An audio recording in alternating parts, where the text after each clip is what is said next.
ஆனால் எஸ்கே துப்பாக்கி வச்சு இப்படி ஒரு சம்பவம் பண்ணுவாருன்னு சொல்லிட்டு எதிர்பார்க்கவே இல்லை மதராசி. நம்ம சிவகார்த்திகேயனுக்கு ஒரு மென்டல் டிஸார்டர் இருக்கு. அவருக்கு லவ்வும் புட்டுக்குச்சு.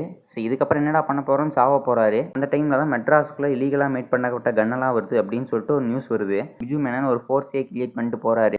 அதையெல்லாம் தாண்டி அந்த இது உள்ள வராங்களா இல்லையா, விதுட் என்ன பண்ண போறாரு, நம்ம எஸ்கே ஒரு ஆர்டினரி மேனா அதை தடுக்கிறாரா இல்லையா அப்படிங்கிறதா இந்த படத்தோட ஒன்லைன். அதை முடிக்கிறதுக்கு எந்த எக்ஸ்ட்ரீமுக்கு வேணாலும் போவான்.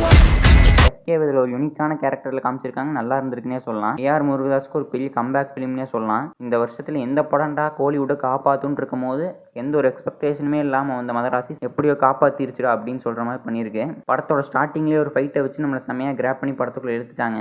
படத்தோட இன்டர்வல் பிளாக் தரமாக இருந்தது. படத்தோட கிளைமேக்ஸும் அது மாதிரியே சூப்பராக வச்சு செகண்ட் ஹாஃப் ஃபுல்லாகவே ஆக்ஷனை தெறிக்க விட்டு படத்தை சூப்பராக மாற்றிட்டாங்கன்னு சொல்லலாம். பிஜு மேனனோட ஆக்டிங்காக இருக்கட்டும், விதுட்டோட ஆக்டிங்காக இருக்கட்டும், எல்லாமே சூப்பராக பண்ணியிருக்காங்க.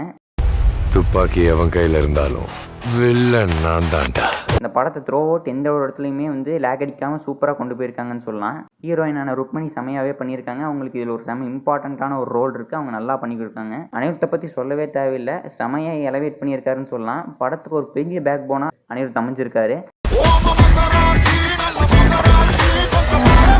ஸோ டோட்டலாக இந்த ஒரு படம் இந்த ஒரு எதிர்பார்ப்புமே இல்லாமல் தியேட்டருக்கு போய் பார்த்துட்டு கம்ப்ளீட் சாட்டிஸ்ஃபேக்ஷனோட வரக்கூடிய ஒரு சூப்பரான படம்னே சொல்லுவேன். இந்த படத்துக்கு என்னோட ரேட்டிங் 5க்கு 4.2 கொடுப்பேன். இந்த படத்தை பற்றி உங்களோட ஒப்பீனியன் என்ன? இந்த படத்தை நீங்கள் பார்த்துட்டீங்களா இல்லையா? உங்களுக்கு ஏஆர் முருகதாஸோட எந்த ஒரு படம் பிடிக்கும்னு சொல்லிட்டு மறக்காம கமெண்ட் பண்ணிட்டு போங்க. தேங்க்ஸ் ஃபார் வாட்சிங் வீடியோ. Bye guys.